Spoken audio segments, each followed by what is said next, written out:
Hello friends, welcome back to my channel. আমার সব বন্ধুরা কেমন আছো? নিশ্চয়ই সুস্থ আছো এবং ভালো আছো।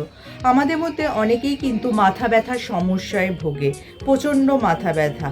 কখনো গরম পড়লে মাথা ব্যথা হয়, কখনো বৃষ্টি পড়লে মাথা ব্যথা হয়, আবার কখনো ধরো অফিসে মিটিং চলছে, মাথা দুপাশটা টিপটিপ করছে। আর এই ব্যথা কিন্তু সহজে কমে না, গোটা দিন তো বটেই, 2 থেকে 3 দিন এই ব্যথা থাকে। আর চিকিৎসকের কাছে গেলে তারা বলে থাকেন যে পরীক্ষা করে দেখতে হবে যে মাইগ্রেনের ব্যথা কিনা। যখন ব্যথা প্রচণ্ড হয়, সাথে বমি হয়, তার পাশাপাশি মাথার এক পাশ থেকে যখন ব্যথা শুরু হয়, সারা মাথায় ছড়িয়ে পড়ে, সঙ্গে জ্বর হয়, সেটা কিন্তু মাইগ্রেনের ব্যথা। তাই এই ব্যথা কমাতে কিন্তু শুধু ওষুধ খেলেই হবে না, পাতে রাখতে হবে কিছু খাবার, যা খেলে কিন্তু চটজলদি তোমাদের মাথার ব্যথা কমতে পারে। চলো তাহলে সেগুলো কি জেনে নিন। তোমরা তোমাদের ডায়েটে ম্যাগনেসিয়াম সমৃদ্ধ খাবার কিন্তু বেশি পরিমাণে রাখবে, কারণ ম্যাগনেসিয়ামের ঘাটতি হলে কিন্তু অনেক সময় এই মাইগ্রেনের ব্যথা কমার সম্ভাবনা কমে যায়। বিশেষ করে পালং শাক, বাদামের মধ্যে কাঠবাদাম, কাজু বাদাম রাখলে উপকার পাবে। এছাড়া অ্যাভোকাডো, কলা যদি রাখো, আর দানা শস্যর মধ্যে ব্রাউন রাইস, ওটস রাখলে উপকার পাবে। বিভিন্ন ধরনের বাদাম এবং বীজের মধ্যে রয়েছে প্রয়োজনীয় বেশ কিছু প্রোটিন, ভিটামিন এবং খনিজ।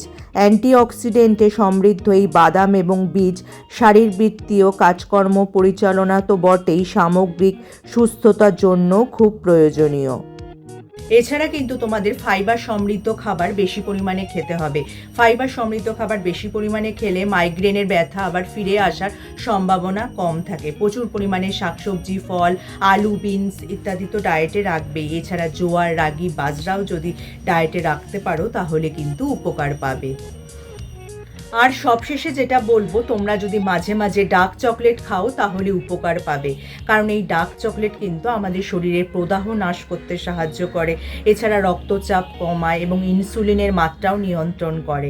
আর খুব বেশি মানসিক চাপ থাকলেও কিন্তু ডার্ক চকলেট খেতে বলা হয়। তাই মাঝে মধ্যে কিন্তু ডার্ক চকলেট খেলে তোমরা উপকৃত হবে।